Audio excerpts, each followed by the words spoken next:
শিলিগুড়ি পৌর নিগমের অধিবেশন কক্ষে বৃহস্পতিবার অনুষ্ঠিত হল 50তম বোর্ড মিটিং। এই গুরুত্বপূর্ণ বৈঠকে উপস্থিত ছিলেন শিলিগুড়ির মেয়র গৌতম দেব, ডেপুটি মেয়র রঞ্জন সরকার এবং চেয়ারম্যান প্রতুল চক্রবর্তী সহ বিভিন্ন দলের ওয়ার্ড কাউন্সিলররা। তবে বৈঠক চলাকালীন এসআইআর সংক্রান্ত বিভিন্ন প্রশ্ন উঠতেই বিজেপি কাউন্সিলর সভা থেকে বেরিয়ে যান।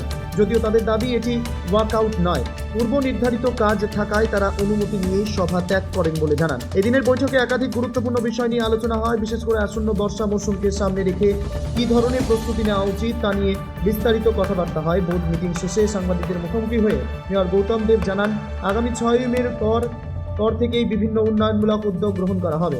পাশাপাশি শহরের সার্বিক উন্নয়ন ও নাগরিক পরিষেবা আরও মজবুত করার দিকেও জোর দেওয়া হবে বলে তিনি উল্লেখ করেন। তাছাড়া আজকে 3টে এমআইসি রেজলিউশন করলাম। 27 তারিখে ইলেকশন শেষ হওয়ার পর এমআইসি করেছে, রেজাল্ট পেন্ডিং আছে। আজকে বোর্ড মিটিং করলাম। সমস্ত প্ল্যান, অন্যান্য এমার্জেন্সি কাজ যেগুলো পলিসি ডিসিশন ছাড়া, অনেকগুলো আমরা পলিসি ডিসিশন নিয়েছি। আমরা 10-15 তারিখের মধ্যে আরেকটা এমআইসি মিটিং আমরা করব। সেই এমআইসি মিটিংয়ে আমরা সেই বিষয়গুলোকে নিয়ে আমরা কাজ করব। বিশেষ করে প্লাস্টিক, থার্মোকল, তারপর পর্যটন বান্ধব একটা ট্যুরিজম ফ্রেন্ডলি একটা নীতি প্রণয়ন পুরসভা, এই কাজগুলো এবং আমাদের যে বর্ষাকালীন জরুরি কাজ, হাইডেন ক্লিনিং এবং অন্যান্য প্রায় আমরা 80 কোটি টাকার মতো হাইডেন আমরা তৈরি করছি। এই স্বভাবতভাবে এই কাজটা করতে একটু টাইম লাগবে। আমাদের 15 ফাইন্যান্সের টায়ার্ড আনটায়ার্ডে আরও টাকা এসছে। আমরা শহরে কোনো ড্রেনই আমরা বাকি রাখবো না। আরও বেশ কিছু কাজ আমাদের 6 তারিখের পর টেন্ডারগুলো হয় ম্যাচিওর হবে বা টেন্ডার হবে, তো সেই কাজগুলো আমরা করতে পারবো।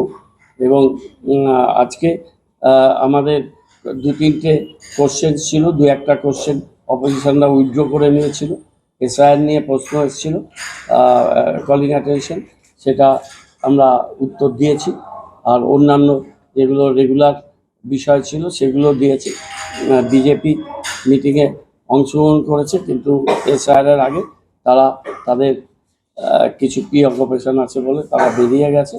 আজকে মিটিংয়ে আপনারা ছিলেন, বাকি তো প্রসিডিংস আপনারা ড্রেনের কাজ কোনোভাবেই শেষ হবে না। এত বড় বড় কাজ, এগুলোতে টাইম লাগবে। তবে আমরা মনিটরিং করছি যে যাতে জল না জমে। আমরা রেগুলেটেড মার্কেট নিয়ে একটা মিটিং ডাকতে বলেছি কমিশনারকে খুব তাড়াতাড়ি।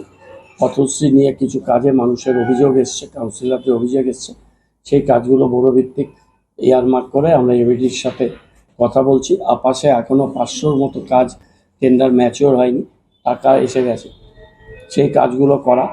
আর আমাদের গভর্নমেন্ট অ্যাপ্রুভ কাজে কিছু কাজ, 15 ফাইন্যান্সের কিছু কাজ এখনও টেন্ডারগুলো দ্রুত কমপ্লিট করা। আমরা অনেক পেমেন্ট কন্ট্রাক্টরদের করেছি, নতুন কিছু ছেলেদের 5 লাখ পর্যন্ত তাদের বিনা ক্রেডেনশিয়ালেও তাদের আমরা কাজ দিয়ে আপাশের কাজগুলো করার চেষ্টা করেছি। এই টোটাল ব্যাপারগুলো 6 তারিখ পর্যন্ত কমিশনার সাহেবকে বলেছি যে আপনি ইন্টার ডিপার্টমেন্টাল রিভিউ করুন, রিভিউ করে এই বিষয়গুলো কমপ্লিট করুন। আর 500 টাকার আমরা 500 মানুষকে নতুন করে বয়স্ক ভাতা দেবো যারা কোনো সাপোর্ট পাচ্ছে।